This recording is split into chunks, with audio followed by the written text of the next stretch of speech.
Canada के दरमियान जो मामलात एक डिप्लोमेटिक रॉ है, वेस्टर्न कंट्रीज खास तौर पे ऑस्ट्रेलिया, यूके इंडिया की साइड डिप्लोमेटिक वे में इंडिया की साइड लेता नजर आ रहा है और कनाडा कॉर्नर होता नजर आ रहा है, आइसोलेट होता नजर आ रहा है। यूथ जो है वो इम्पैक्ट हो सकती है। दोनों मुल्कों के ताल्लुकात कोई $9 बिलियन की बायलैटरल ट्रेड है।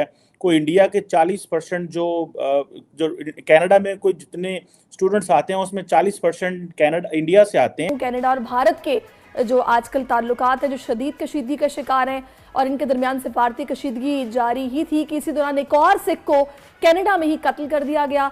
आपने जो बात ट्रेड की है, भारत इस वक्त दुनिया की 5वीं बड़ी इकॉनमी है। ठीक, उसके बाद इस वक्त दालें और आटा जो है वो भारत इंपोर्ट कर रहा है। और भारत से अलहदा मुल्क का मुतालबा करने वाले सिख रहनुमा सिख दोवल सिंह को कनाडा के शेरूनी पैक में नामालूम अफराद ने फायरिंग करके कत्ल किया है, जिसमें आप देखते हैं कि दोनों तरफ से मेयर्स लिए गए हैं। कनाडा ने पहले इंडिया का एक आई थिंक रॉ के जो लीडर थे, जो वहाँ पे ऑफिशियल थे, उनको निकाला, फिर कैनेडियंस ने भी निकाला, फिर इंडिया ने सुना वीज़े बंद कर दिए हैं। आज फिर जो अमेरिका के भी नेशनल सिक्योरिटी एडवाइज़र ने बात की है और कनाडा के वज़ीर आज़म ने भी बात की है। और कनाडा के वज़ीर आज़म ने आज कहा है कि हम चाहते हैं कि जो गवर्नमेंट ऑफ इंडिया वो हमारे साथ ताउन करे। आज अभी थोड़ी देर पहले अमेरिका के national security adviser Jake Sullivan ने कहा है कि कई लोग हमें ये कह रहे हैं कि हम अमेरिका का साथ नहीं दे रहे, कनाडा का साथ नहीं दे रहे, हम कनाडा के साथ मिलके इस मसले की तह तक जाना चाहते हैं और हम भारत को भी कह रहे हैं। तार साहब, आप कैसे देखते हैं ये? क्योंकि मैं ज़ाती तौर पे तो समझता हूँ कि यूथ जो है वो इम्पैक्ट हो सकती है। दोनों मुल्कों के ताल्लुकात कोई $9 बिलियन की बायलैटरल ट्रेड है। कोई इंडिया के 40% जो कनाडा में कोई जितने स्टूडेंट्स आते हैं उसमें 40% कनाडा इंडिया से आते हैं। आप कैसे देखते हैं इस सिचुएशन को, ये जैसे अनफोल्ड हो रही है? क्या इसमें मजीद कॉम्प्लिकेशंस हो सकते हैं? चीमा साहब, आपने एक चीज इसमें आप शायद एक मिस होगी, बाकी चीजें तो मैं आपने देखा होगा आज एक और मर्डर हुआ है और जिसकी रिस्पॉन्सिबिलिटी भी ले ली है, खासकर लॉरेंस बिश्नोई ग्रुप ने, सुखा गिल है, आज उसका भी मर्डर हुआ है। अब मैं एक एंगल जो है वो थोड़ा सा आपके सामने रखना चाहता हूं कि इस वक्त वेस्टर्न सिविलाइजेशंस के अंदर क्या हो रहा है, अमेरिका और कनाडा के अंदर लॉ एंड ऑर्डर के क्या हालात हैं और उसके ऊपर गवर्नमेंट्स जो है उनके बारे में क्या उसमें कुछ हो रहा है। देखिए, मैं एक बात से एग्री करूंगा, खासकर कल यहाँ सिक्स ऑफ अमेरिका के जो हेड हैं जसदीप सिंह साहब, उन्होंने एक बात बड़ी सही कही है। उन्होंने कहा है कि अगर ये मर्डर जो था नेजर साहब का, अगर 2 साल पहले इंडियन गवर्नमेंट ने उसको टेररिस्ट करार दिया था, अगर 2 साल पहले कनेडियन गवर्नमेंट उस पर एक्शन लेती तो होता है क्या ही बेहतर होता कि आज नेजर साहब जिंदा होते। नंबर 1।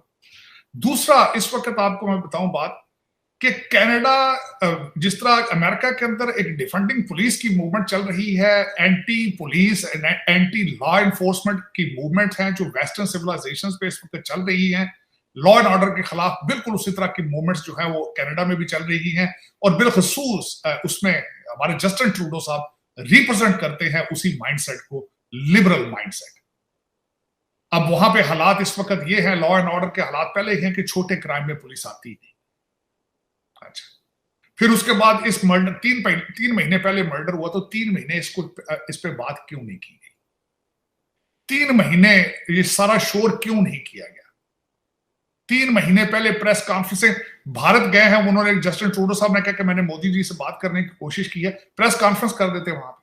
अब अपने पास जो शवाहिद है आज भी वो दुनिया के सामने रखें, आज के देखें ये सर हमारे पास ये शवाहिद मौजूद है और based on these proofs we have this we have come to this conclusion। Allegation basis पे अब हो क्या रहा है? आपने बिल्कुल एक तो बात ठीक कही है कि स्टूडेंट्स का नुकसान हो रहा है, दूसरा नुकसान किसका हो रहा है? वो सिख कम्युनिटी का हो रहा है। चीमा साहब, आपको देखें, एक तो सिख माइनॉरिटी है, सिख माइनॉरिटी है, जो सिख भारत के अंदर बैठे हैं और बिलखसूस उन स्टेटों में जहां वो बिल्कुल ही माइनॉरिटी हैं, उनके हालात क्या हों, वो आगे कहां जाएंगे? मेरा एक पॉइंट उस पे ये है। दूसरा, मैं सबसे बड़ी बात ये बताना चाहूंगा कि अगर ट्रूडो साहब, देखें ट्रूडो साहब ने अभी तक ट्राइयां क्या की हैं, मैं वो भी आपके सामने रखना चाहता हूँ। ट्रूडो साहब ने सबसे पहली ट्राई ये की थी कि अमेरिका और बरतानिया से जॉइंट स्टेटमेंट ली जाए, दोनों ने रिफ्यूज कर दिया, नंबर 1। दूसरी उसकी बात यह है कि उन्होंने 5 आई कंट्रीज को अप्रोच करने की कोशिश की है जिनका आपस में एक रिलेशनशिप है अगेंस्ट टेररिज्म, उन्होंने भी जवाब दे दिया। उनकी फॉरेन मिनिस्टर इस वक्त न्यूयॉर्क में है, उन्होंने आके यहाँ पे चीमा साहब 7G जो कंट्रीज हैं उनसे सपोर्ट हासिल करने की कोशिश की है, उन्होंने भी जवाब दे दिया। दूसरा, आपने जो बात ट्रेड की है, भारत इस वक्त दुनिया की 5वीं बड़ी इकॉनमी है, ठीक। उसके बाद इस वक्त दालें और आटा जो है वो भारत इंपोर्ट कर रहा है कनाडा से। 7 लाख भारतीय इस वक्त इंडिया में बैठ के स्टूडेंट वीजों के, बिजनेस वीजों का इंतजार कर रहे हैं। दूसरा, आपने खुद फरमाया है कि 40%, 40% students they are Indian. Cheema साहब, मैं खुद आई विटनेस हूं। मैं टोरंटो एक दिन एयरपोर्ट पे लैंड किया आज से 1 साल पहले, वहां पे इंडियन स्टूडेंट्स की प्रोसेस करने की लाइन स्पेशल बना दी गई, इतने ज्यादा है। वहां पे 5 फेडरल मिनिस्टर जो है उनकी गवर्नमेंट के भारतीय ने चाहते, तो इस पे सब पे क्या असर पड़ेगा? आज भारत ने अपना वीजा प्रोसेस बंद कर दिया है, ये सारी किस डायरेक्शन में जा रही। अब उसमें मैं समझता हूं कि इस वक्त अभी भी मैं समझता हूं सबसे पहला स्टेप ये होना चाहिए डैमेज कंट्रोल का, कि सारे शवाहिद दुनिया के सामने रख देने चाहिए। और दूसरा, मैं समझता हूं कि थर्ड पार्टी किसी को कहना चाहिए, ममालिक में से जिस तरह 5 आइज हैं, उनको 5 आइज को कहा जाए कि आके आप इन्वेस्टिगेट करें कि वो हम कहां जा रहे हैं। लेकिन अगर आपकी पुलिस, आप जिस तरह अमेरिका के अंदर इस वक्त हालात चल रहे हैं कि हर दूसरा सिटी जो है वो पूरा एक ऐसा वार जोन बन चुका है, अगर आप खुद लॉ एनफोर्समेंट, आपकी एजेंसियां काम नहीं कर रही, आपके सोशल इश्यूज को दूसरी दुनिया ने तो कवर नहीं करना। आज जो मैं आपको कह रहा हूं कि सुखा गिल आज मर्डर हुआ, उसका जवाब कौन देगा? और मैं सबसे बड़ी बात है कि वैनकूवर और कैलिफोर्निया और टोरंटो के जो गैंग है वो दंदराते फिर रहे हैं। मैं आपको जो कह रहा हूं, आज उन्होंने ना सिर्फ उस सुखे गिल का मर्डर हुआ है, लॉरेंस बिश्नोई जो कि भारत के अंदर जेल में बैठा, उसने स्टेटमेंट दी है, उसने रिस्पॉन्सिबिलिटी एक्सेप्ट की है। वो भी तो कनेडियन सॉइल के ऊपर मर्डर हुआ है, सुखा गिल भी तो, उसका फिर बताएं वो किस तरह मर्डर हो गया, और 3 महीने हो गए कोई अरेस्ट ही नहीं है। शिवा साहब, दर हकीकत इसमें, और फिर उसको आज मैंने खासकर जब सुनने की कोशिश की, ट्रूडो साहब वो फ्रेंच जुबान में बोल रहे थे, लेकिन उससे पहले मैंने जो भारत का फॉरेन अफेयर जो उनके स्पोक्स पर्सन थे उनकी मैंने बात सुनी थी, उन्होंने भी इसको कहा है कि दिस इज पॉलिटिकली मोटिवेटेड। और उसमें अब ऑन ग्राउंड रियलिटी अब देखते हैं कि इस वक्त कोविड के बाद कनाडा से लोग वैसे ही भारत वापस जा रहे थे। मैं खुद इसका गवाह हूं इस चीज का। उसकी वजह यह है, इन्फ्लेशन इतना ज्यादा है वहां पे, अनएम्प्लॉयमेंट इतनी ज्यादा है, स्टूडेंट टेंटों में सोते हैं वहां पे, जो इंडियन स्टूडेंट आ रहे हैं वो टेंटों में सो रहे थे। दूसरा, उसकी वजह यह थी कि जो इकॉनमी है वो क्या चल रही है, जरा इस पर रिसर्च करें। कनाडा की इकॉनमी क्या थी? लोग एक ही घर को लेकर साल में 2-3 दफा बेच रहे थे। जिस तरह पाकिस्तान के अंदर प्लॉट बेस्ड इकॉनमी है, real estate housing society based economy है, कनाडा के अंदर भी हाउसिंग इकॉनमी थी। ना कुछ एक्सपोर्ट हो रहा था ना इंपोर्ट हो रहा था, उस पर तवज्जो नहीं दे रहे थे। दूसरा, जो लोग मुसलसल जो आना चाहते हैं वो बेचारे स्टक हो गए कनाडा के अंदर।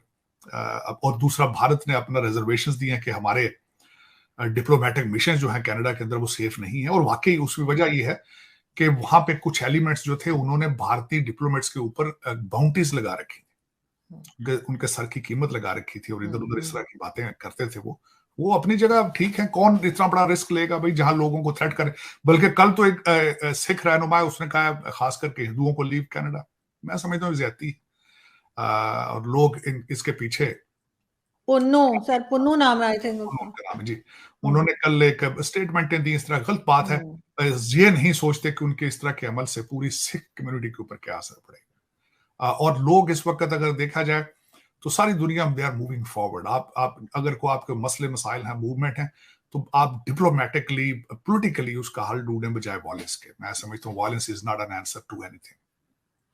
सर, ट्रैवलिंग एडवाइजरी भी जो है इशू की गई है दोनों कंट्रीज की तरफ से। वो तो टिट फॉर टैट है, लेकिन जो भारत की तरफ से बड़ी स्ट्रॉन्ग ट्रैवल एडवाइजरी है। जो कनाडा है वो तो उन्होंने अल्टीमेटली उसका जवाब दिया है, उनकी इतनी स्ट्रॉन्ग नहीं है, लेकिन Canada is on a back foot right no. If you personally ask me, मेरे ख्याल में डैमेज कंट्रोल करने की कोशिश कर रहे हैं, लेकिन उनकी चीजें कहीं उनके हाथ से निकल चुकी हैं काफी हद तक। उसमें मैंने देखा है कि प्रेशर भी है, बल्कि आप इंटरनेशनल कम्युनिटी का ball is on their court के you have to prove something, you have to give some kind of proof. ये allegations he said she said के ऊपर आपने इतना बड़ा इल्जाम जो लगाया है, वो मेरे ख्याल में अब उनको उसका हल निकालना पड़ेगा, मेरे ख्याल में निकालना होगा। इसके बगैर मैंने जिस तरह कहा है, मेरी नजर के अंदर जस्टिन ट्रूडो इज ओवर। मेरे ख्याल में उनका पॉलिटिकल कैरियर जो है वो ओवर है। उनके वालिद साहब भी प्राइम मिनिस्टर थे, अब तो लोग उनकी भी स्टोरियां निकाल के बातें कर रहे हैं कि लाइक फादर लाइक सन। उन्होंने भी एक 1985 के किसी त्यारे की बॉम्बिंग के अंदर कोई इन्वॉल्व थे, परमार उनका नाम था, तो उनको इंडियन गवर्नमेंट ने मांगा था कि हमें दिया जाए वापस, तो अकॉर्डिंग टू द कॉमनवेल्थ, क्योंकि भारत और कनाडा दोनों कॉमनवेल्थ का हिस्सा है, लेकिन उन्होंने उसमें कोई लीगल चीज ढूंढ के तो उसको भी एक्सट्राडाइट नहीं किया था। अब तो फिर लोग बातें वो भी कर रहे हैं कि लाइक फादर लाइक सन। लेकिन मेरे ख्याल में इस वक्त Canada Bharat relationship they are at the worst point of their diplomatic history. जिस तरह मैंने आपको कहा है कि G20, कई लोग तो ये भी कह रहे हैं कि G20 की कामयाबी के बाद दिस इज अ कॉन्स्पिरेसी, लेकिन ये कॉन्स्पिरेसी थ्योरीज देखें, आने वाला ये वक्त ही बताएगा कि what was the other motive beyond the political. तो नजर आ रहा है कि जगमीत जो है कनाडा के अंदर, उनको उनकी सपोर्ट हासिल करने के लिए Justin Trudeau has took this move. लेकिन सर जो कैनेडियन प्राइम मिनिस्टर वो ये भी कह रहे हैं कि जब वो G20 में गए थे तो उन्होंने वहां पर भी जो है भारतीय प्राइम मिनिस्टर से बात की थी, लेकिन वही जैसे आप कह रहे हैं कि इनकी सिर्फ G20 की बात नहीं है, और भी कई जगह पे जो मून मिशन था और काफी चीजें ऐसी भारत के सामने आ रही हैं जिसमें काफी वो सक्सेसफुल रहे। हो सकता है ये सारी चीजें मिलकर कुछ जो है वो कैनेडियन प्राइम मिनिस्टर उसकी वजह से कुछ घबरा गए या परेशान हो गए, जो इस किस्म की एलिगेशंस लगा रहे हैं, और प्रूफ भी नहीं है उनके पास। लेकिन देखें ना, अगर उन्होंने जाके G20 में बात करने की कोशिश की नहीं थी तो पब्लिक जाके प्रेस कॉन्फ्रेंस करते वहां। अगर मोदी साहब बात नहीं कर रहे थे कि तो किसी और से बात करते, भाई ये देखें ये क्या हो रहा है हमारे साथ, अगर इस तरह की बात थी।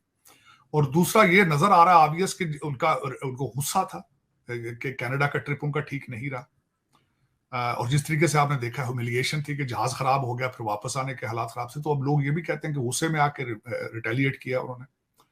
फिर 2-4 फिर लोगों ने तो डाट्स को कनेक्ट करना होता है, लेकिन देखें उसमें अगर आप मोदी साहब से अगर बात कर रहे थे नहीं हो रही थी तो कोई और चैनल अडॉप्ट करते, आप इंटरनेशनल कोर्ट ऑफ जस्टिस में चले जाते, प्रेस कॉन्फ्रेंस कर लेते, अगर आपके पास प्रूफ थे लोगों के सामने रख देते चीजें।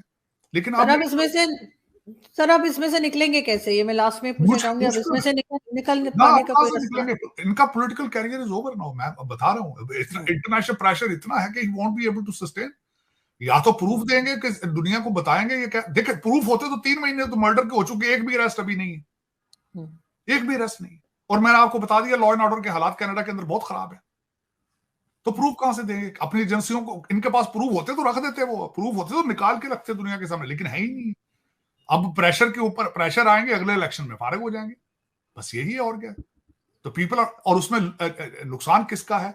वो सिख कम्युनिटी का नुकसान है, बिल्कुल वो उनको फेस करना होगा। और सर जो हिंदू कम्युनिटी है वो भी क्या अब डर के रहेगी कनाडा में जाती? लेकिन मैं वैसे मैंने पर्सनली मैं बताऊं आरज़ू, ऐसी बात भी नहीं है कि हिंदू दे आर सेफ, इसमें कोई शक नहीं है। सारे सिख कम्युनिटी भी, मैंने देखा, मैं तो बहुत से हर वक्त सिखों के साथ रहता हूँ, हिंदुओं के साथ रहता हूँ। सिख जो पढ़े लिखे खानदानी सिख हैं वो आगे आ रहे हैं, स्टेटमेंट्स दे रहे हैं कि हम अपने हिंदू भाइयों को प्रोटेक्ट करेंगे, हम उनके साथ हैं, और वाकई हम सारे साथ हैं, ना सिर्फ हिंदू सिख है, मुसलमान सारे उनके साथ हैं, ऐसी कोई बात नहीं। आप जाके कभी टोरंटो या कहीं भी देखें, they live like they one community. और इंडिया के दरमियान ताल्लुकात इंतहाई कशीदा हो गए हैं।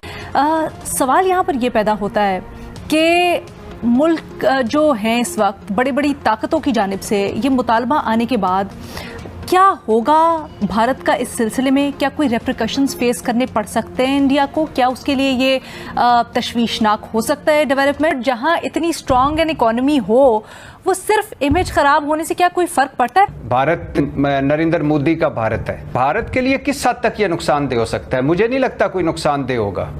ये मफादात की दुनिया है, जज्बात की नहीं। भारत एक बहुत बड़ी मार्केट है। भारत, चीन, अमेरिका, रूस बहुत बड़े पार्टनर हैं। भारत पर ईरान और सऊदी अरब मुत्तफिक हैं। भारतीय मईशत, भारतीय सफारतकारी और भारत को तो अब जोड़ा जा रहा है मिडल ईस्ट से, यूरोप से। तो कुछ अर्सा ये मामला चलेगा, कोई बड़ा नुकसान नहीं होगा भारत को।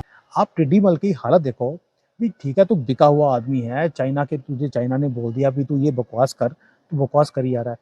अब दुनिया वो नहीं रही, भारत भी वो नहीं रहा जो पहले था, और इसीलिए जो टिड्डी मल है कनाडा का, ये अब एक जोक बन के रह गया है, कंट्री के अंदर भी और कंट्री के बाहर भी।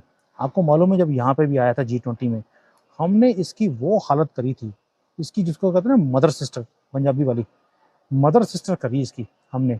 और 2 दिन ये सड़ता रहा यहाँ पर, हमने किसी ने, कोई कुत्ता तक इसको पूछने नहीं गया। और वहाँ पर जो इसकी कंट्री है, कंट्री में भी बड़ी आवाज़ें उठी कि यार तुम G20 के मेंबर हो, G7 के तुम मेंबर हो, और तुम्हारी ये हालत। और अब तो ये हालत हो गई है कि वहाँ पर कनाडा के अंदर नया मैप जारी कर दिया लोगों ने, जहाँ पर उन्होंने एक पार्ट दिखा दिया कि खालिस्तान पे भी बनाने का शौक है ना, कनाडा में बना देते हैं। तो ये कनाडा देखिए बहुत बड़ी कंट्री है, पॉपुलेशन बहुत कम है, तो वहाँ पे जगह बहुत खाली पड़ी है। तो बोले यार तुम्हारे पास जगह खाली पड़ी है, इनको खालिस्तान चाहिए, तुम दे दो इनको। तो लोगों ने नया मैप कनाडा का निकाल दिया है, खालिस्तान का। ये हालत है। अब ये है भारत की पावर। कनाडा के वज़ीर-ए-आज़म ने भी बात की है, और कनाडा के वज़ीर-ए-आज़म ने आज कहा है कि हम चाहते हैं कि जो गवर्नमेंट ऑफ इंडिया वो हमारे साथ ताउन करे। आज अभी थोड़ी देर पहले अमेरिका के national security adviser Jake Sullivan ने कहा है कि कई लोग हमें ये कह रहे हैं कि हम अमेरिका का साथ नहीं दे रहे, कनाडा का साथ नहीं दे रहे, हम कनाडा के साथ मिलके इस मसले की तह तक जाना चाहते हैं, और हम भारत को भी कह रहे हैं। आपने देखोगे आज एक और मर्डर हुआ है, और जिसकी रिस्पॉन्सिबिलिटी भी ले ली है, खासकर लॉरेंस बिश्नोई ग्रुप ने, सुखा गिल है, आज उसका भी मर्डर हुआ है। देखिए, मैं एक बात से एग्री करूंगा, खासकर कल यहाँ सिक्स ऑफ अमेरिका के जो हेड हैं जसदीप सिंह साहब, उन्होंने एक बात बड़ी सही कही है। उन्होंने कहा है कि अगर ये मर्डर जो था नेजर साहब का, अगर 2 साल पहले इंडियन गवर्नमेंट ने उसको टेररिस्ट करार दिया था, अगर 2 साल पहले कनेडियन गवर्नमेंट उस पर एक्शन लेती तो होता है क्या ही बेहतर होता कि आज नेजर साहब जिंदा होते। अब वहां पे हालात इस वक्त ये हैं, लॉ एंड ऑर्डर के हालात पहले हैं कि छोटे क्राइम में पुलिस आती नहीं। अच्छा, फिर उसके बाद इस मर्डर 3 महीने पहले मर्डर हुआ, तो 3 महीने इस पे बात क्यों नहीं की गई? 3 महीने ये सारा शोर क्यों नहीं किया गया? 3 महीने पहले प्रेस कॉन्फ्रेंस भारत गए हैं, उन्होंने, जस्टिन ट्रूडो साहब ने कहा कि मैंने मोदी जी से बात करने की कोशिश की है, प्रेस कॉन्फ्रेंस कर देते वहां पे। अब अपने पास जो शवाहिद है आज भी वो दुनिया के सामने रखें, आज के देखें, ये सर हमारे पास ये शवाहिद मौजूद हैं, और based on these proofs we have this, we have come to this conclusion. दूसरा, मैं सबसे बड़ी बात ये बताना चाहूंगा कि अगर ट्रूडो साहब, देखें ट्रूडो साहब ने अभी तक ट्राइयां क्या की हैं, मैं वो भी आपके सामने रखना चाहता हूँ। ट्रूडो साहब ने सबसे पहली ट्राई ये की थी कि अमेरिका और बरतानिया से जॉइंट स्टेटमेंट ली जाए, दोनों ने रिफ्यूज कर दिया, नंबर 1। दूसरी उसकी बात यह है कि उन्होंने 5 आई कंट्रीज को अप्रोच करने की कोशिश की है, जिनका आपस में एक रिलेशनशिप है अगेंस्ट टेररिज्म, उन्होंने भी जवाब दिया। दुनिया, ये कोई पहला वाकया नहीं है, दुनिया भर में आपको ऐसी कई मिसालें मिलेगी जहां पे दूसरे मुल्क के जो एजेंसीज हैं वो जाके फॉरेन सॉइल पे लोगों को हमला करके मारते हैं। इसकी रशियंस हैं, इजराइलीज हैं, बहुत सारी आपको मिसालें मिलेंगी, और ऑब्वियसली उसका एक रिएक्शन भी आता है, डिप्लोमेटिक रिएक्शन।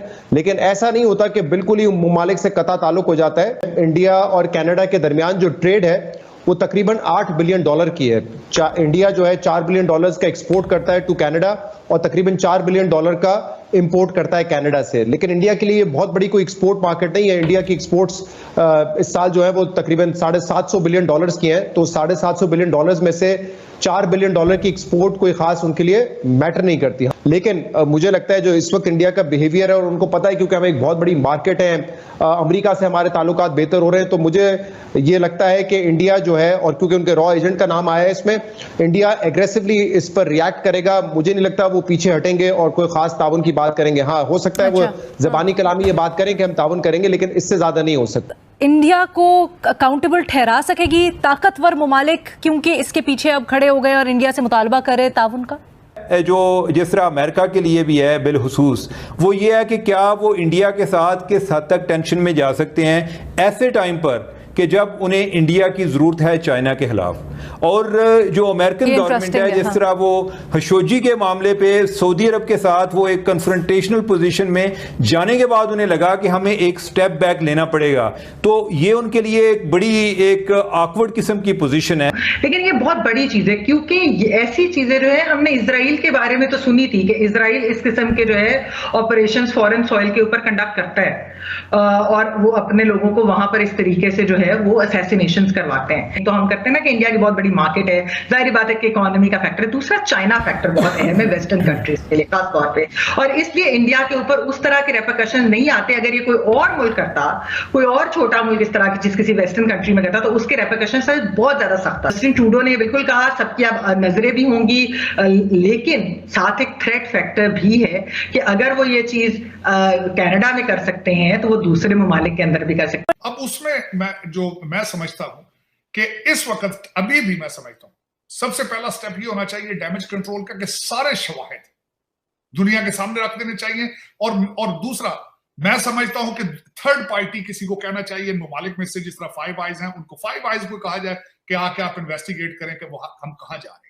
लेकिन अगर आपकी पुलिस आप जिस तरह अमेरिका के अंदर इस वक्त हालात चल रहे हैं कि हर दूसरा सिटी जो है वो पूरा एक ऐसा वार जोन बन चुका है, अगर आप खुद लॉ एनफोर्समेंट आपकी एजेंसियां काम नहीं कर रही, आपके सोशल इश्यूज को दूसरी दुनिया ने तो कवर नहीं करना। आज जो मैं आपको कह रहा हूं कि सुखा गिल आज मर्डर हुआ, उसका जवाब कौन देगा?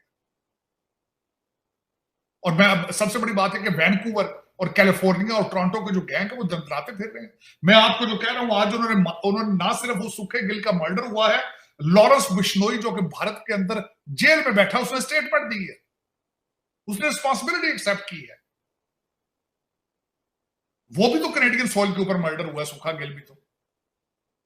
उसका फिर बताएं वो किस तरह मर्डर हो गया, और 3 महीने हो गए कोई अरेस्ट ही नहीं है। मैंने जो भारत का फॉरेन अफेयर जो उनके स्पोक्स पर्सन थे उनकी मैंने बात सुनी थी, उन्होंने भी इसको कहा है कि दिस इज पॉलिटिकली मोटिवेटेड। और उसमें अब ऑन ग्राउंड रियलिटी अब देखते हैं कि इस वक्त कोविड के बाद कनाडा से लोग वैसे ही भारत वापस जा रहे थे। मैं खुद इसका गवाह हूं इस चीज का। उसकी वजह यह है इन्फ्लेशन इतना ज्यादा है वहां पे, अनएम्प्लॉयमेंट इतनी ज्यादा है, स्टूडेंट टेंटों में सोते हैं वहां पे। जो इंडियन स्टूडेंट आ रहे हैं वो टेंटों में सो रहे थे। दूसरा उसकी वजह यह थी कि जो इकोनॉमी है वो क्या चल रही है, जरा इस पर रिसर्च करें। कनाडा की इकोनॉमी क्या थी? लोग एक ही घर को लेकर साल में 2-3 दफा बेच रहे थे। जिस तरह पाकिस्तान के अंदर प्लाट बेस्ड इकोनॉमी है, real estate housing society based economy है, कनाडा के अंदर भी हाउसिंग इकोनॉमी थी। ना कुछ एक्सपोर्ट हो रहा था ना इंपोर्ट हो रहा था, उस पर तवज्जो नहीं दे रहे। तो इन सर्कमस्टांसेस में जो लीडर होते हैं वो हमेशा ऑक्सीजन लेने की कोशिश करते हैं कि इस तरह की चीजों से। मुझे तो यही लग रहा है Justin Trudeau doesn't have any future, no future. तो वो अब अपनी इकोनॉमी, अपनी बैड परफॉर्मेंस, अपनी सारी चीजों को अगर आप चाहें कि इन चीजों से छुप जाएंगी तो वो छुपेंगी नहीं है। ये चीजें इस तरह नहीं होगा। ये इसके सर्कमस्टांसेस आपको चाहिए दुनिया के सामने शवाहिद रखें। लेकिन उसको मैं ब्लेम ये करूंगा कि जब भारत ने अपनी रिजर्वेशंस थी उस बंदे के खिलाफ, जब उन्होंने टेररिस्ट उसको डिक्लेयर किया था, उस वक्त कैनेडियन गवर्नमेंट को चाहिए था कि they should have step up and see what is going on. और उसमें जो रिजर्वेशन, और दूसरा आज मैं एक और बात भी आपसे कहना चाहूंगा चीमा साहब, जब उनके डिप्लोमेटिक मिशन के ऊपर अटैक हो रहे हैं, जब उनकी तस्वीरें उनके डिप्लोमेट्स की लगाई जा रही है, उनके सर के ऊपर बाउंटीज है, तो उस वक्त उसके ऊपर आपके जस्टिन ट्रूडो उसके ऊपर क्यों नहीं एक्शन ले रहे? मैंने खुद साइन देखे लगे हैं इस वक्त, हर वक्त टोरंटो में लगे हैं उनके साथ, निजर साहब के साथ 2-3 डिप्लोमेट्स के नाम लिखे हैं और उनके सर की कीमतें लिखी हैं, साथ बाउंटीज हैं कि जो इनको मारेगा हम सब करेंगे।